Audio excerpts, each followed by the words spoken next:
Bienvenidos a Diáspora Azul. En esta serie de Mujeres en la Diáspora, hoy vamos a conocer la historia de Claudia Sandoval desde Winnipeg, Canadá. Me llamo Claudia Sandoval y les cuento mi historia desde Winnipeg, Canadá, uno de los lugares más fríos del mundo, que en invierno puede alcanzar temperaturas de 19 grados bajo cero. Se podría decir que mi experiencia migratoria responde al perfil de profesional altamente calificado que sale de su país de origen para buscar una mejor calidad de vida. En mi país, El Salvador, no estábamos mal. Mi esposo y yo teníamos un buen trabajo, pero cada vez nos preocupaba más la situación de inseguridad que vivíamos. Y además pensábamos en un entorno con más oportunidades para nuestros hijos. Yo soy licenciada en diseño ambiental. Me he desempeñado como diseñadora de espacios de oficina en la empresa privada y también remodelando espacios interiores en la gerencia de infraestructura de una institución pública de mi país.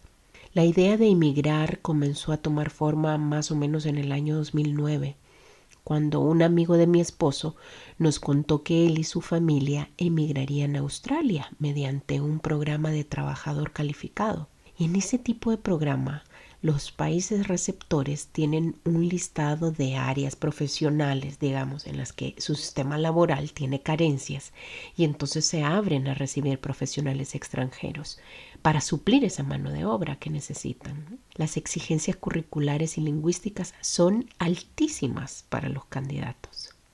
Después de una larga reflexión y de incluso contactar a un agente migratorio especializado concretamente en los trámites australianos, mi marido, que es ingeniero industrial, decidió probar suerte haciendo la solicitud, pues ese año habían pocos profesionales en su área.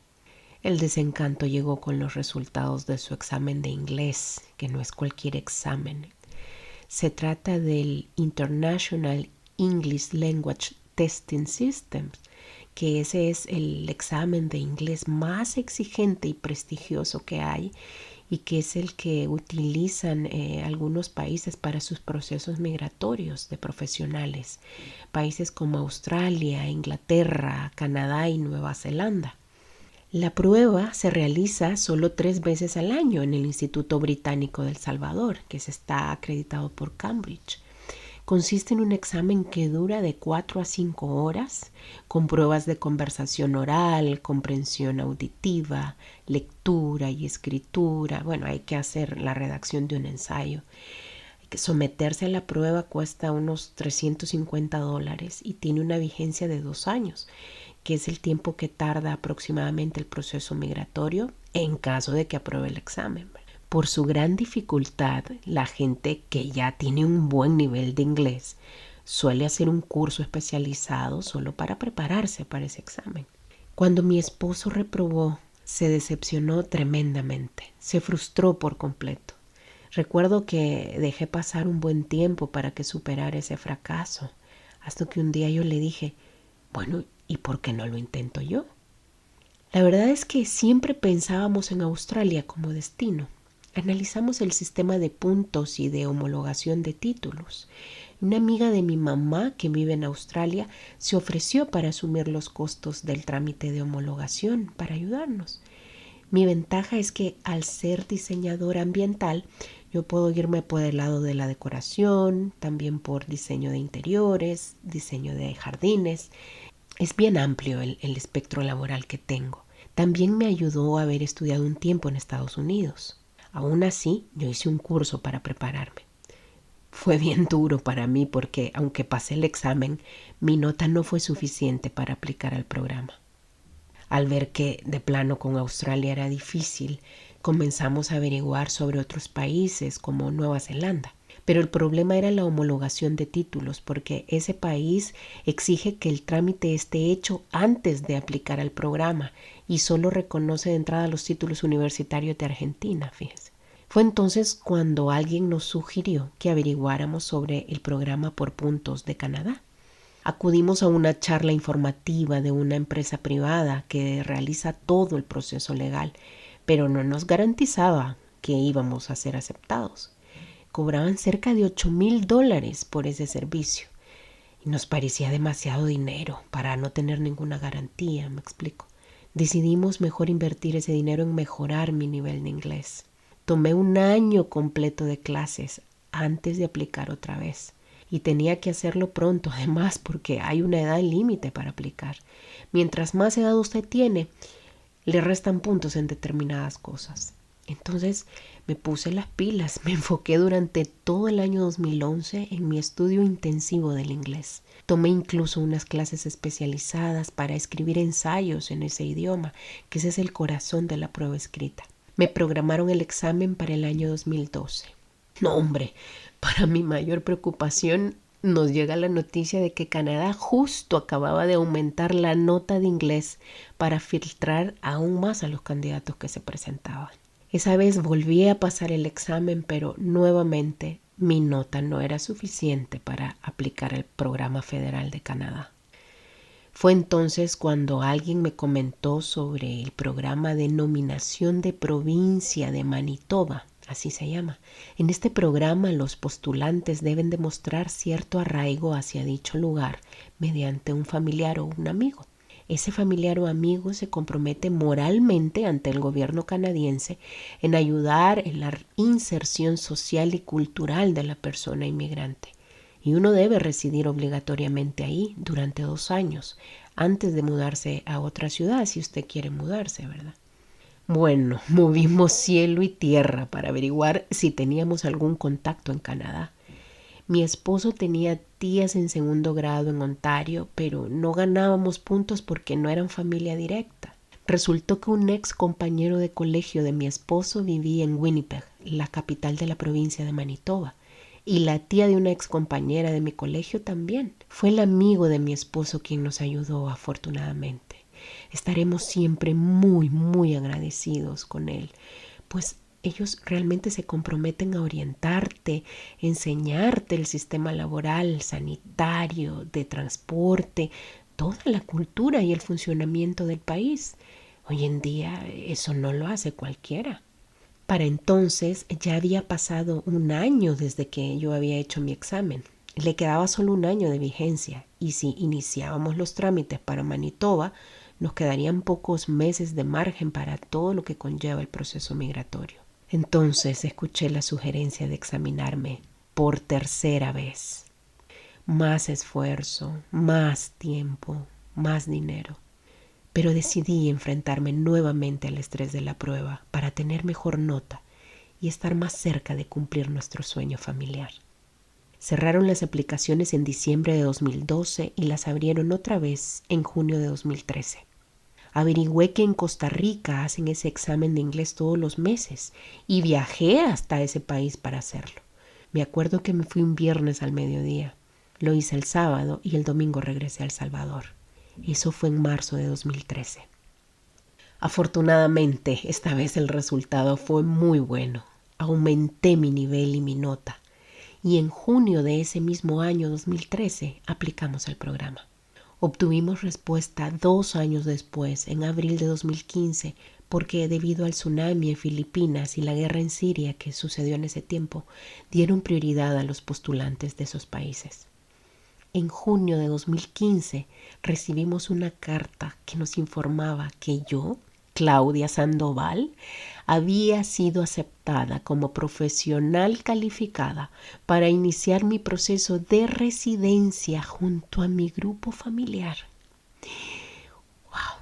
Y después de subsanar complicados requisitos financieros, médicos, académicos y migratorios, el 4 de diciembre de 2015 recibí una llamada de FedEx para decirme que tenían para mí un paquete internacional. Esperé a mi marido para abrirlos juntos. Eran los pasaportes visados. Por fin, por fin. En ese momento hubo un mar de emociones contrastantes en mi mente y en mi corazón. Por un lado, sentía alegría por haber conseguido lo que habíamos deseado durante tantos años. También incertidumbre por no saber lo que vendría. Ni miedo, sentí miedo porque no sabía si nos estábamos equivocando. Y también mucha nostalgia por dejar a nuestra tierra, familiares y amigos. Fue una mezcla de todo. Les cuento que el 22 de julio de 2016 llegué a Winnipeg junto a mi esposo y mis 2 hijos, Fernando y Jimena, que entonces tenían 18 y 10 años. El amigo de mi esposo nos ayudó a alojarnos en casa de una familia iraní, en un cuarto grande con 3 camas y baño propio. El pago mensual incluía desayuno y cena. Cuando llegué recuerdo que me llamó mucho la atención el paisaje tan verde y las grandes extensiones planas de tierra que hay allí. También la variedad cultural que hay en esta ciudad, porque es una de las más interculturales y multilingüísticas de Canadá. Mi hija Jimena va a una escuela de inmersión francesa.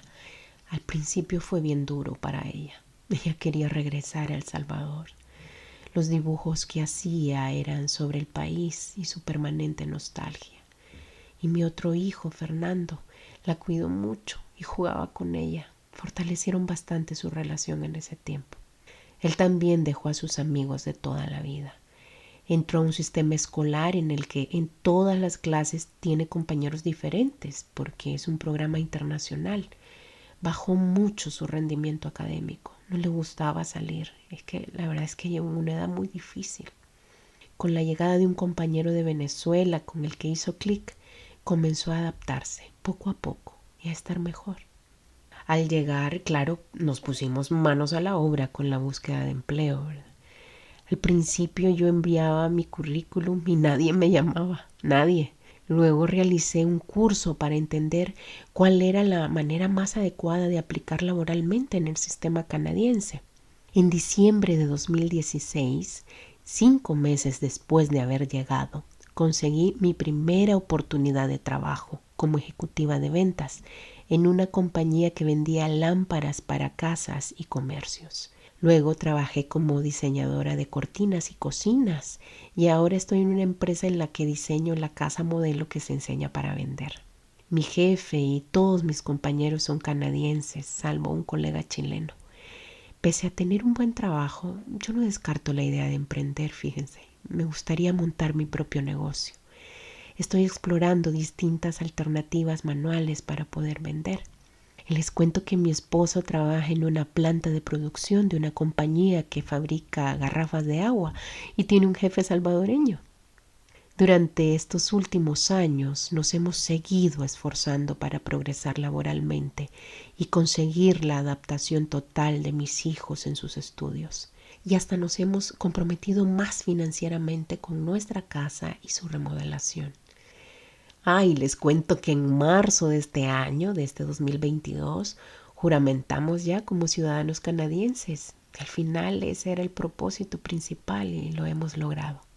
La etapa de la pandemia sí me acuerdo que fue bastante estresante porque aunque yo tuve la oportunidad de trabajar desde casa y pasar más tiempo con mis hijos, sobre todo con la pequeña, eso de estar 24/7 por muchos meses, híjole, llega un momento en el que uno siente que todo le molesta. Y eso de que solo un miembro de la familia podía salir a hacer las compras necesarias, porque así fue aquí, y las grandes colas que se hacían para entrar al súper, el desabastecimiento que hubo de algunos productos básicos, la incertidumbre de no saber cuándo todo volvería a la normalidad. La verdad es que fue difícil. Yo comencé a padecer de insomnio. Entonces empecé a leer más y a hacer cursos por internet para continuar actualizándome con las tendencias en diseño. De hecho, cursé un diplomado como profesional en organización y comencé a hacer algunos trabajos de manera independiente. Y me preguntarán por este clima tan tremendo, ¿verdad? Tantos grados bajo cero. Bueno, la verdad es que como me lo habían pintado tan horrible y tan hostil, pues nos mentalizamos bastante bien. Aprendimos a vestirnos adecuadamente y ahí lo vamos llevando sin mayores sufrimientos. Yo digo que con semejante frío también se puede vivir. Hay que aprender a disfrutarlo, hombre, jugar en la nieve, saltar. No sé, yo soy curiosa. Me reto a mí misma para seguir aprendiendo. Me siento segura con mi nivel de inglés, ahora sí, pero sigo estudiando el vocabulario técnico en el que tengo deficiencia todavía. Sigo creyendo firmemente que mientras mejor preparado esté uno, mejor. El conocimiento te da poder, te abre puertas. Hay tantas cosas que uno puede hacer para mejorar su calidad de vida. También porque es importante compartir lo que sabemos y ayudar en la medida de lo posible a los demás. Hasta ahora no he tenido ninguna experiencia de discriminación. Si uno demuestra que de verdad sabe, no hay nada que nos pueda detener. La mayoría de la comunidad salvadoreña en Winnipeg es refugiada de guerra. Son personas mayores ya. Nosotros somos otra generación con perfiles distintos. Podemos complementarnos muy bien y pensar en ofrecer algo a nuestro país. Yo recuerdo que cuando estábamos en El Salvador nos decían, pero ¿y les ha pasado algo? ¿Y por qué se quieren ir? No tiene que pasarte algo para querer mejorar en la vida. Todo este esfuerzo es por nuestros hijos. Esta sociedad es muy interesante, pero también es un reto en la crianza de ellos. Nosotros tenemos nuestros valores bien definidos y tratamos de inculcárselos cada día desde casa. Yo siempre les digo que de puertas para afuera es Canadá, pero de puertas para adentro es El Salvador. Y ellos deben aprender a convivir con ese equilibrio. Es una gran riqueza.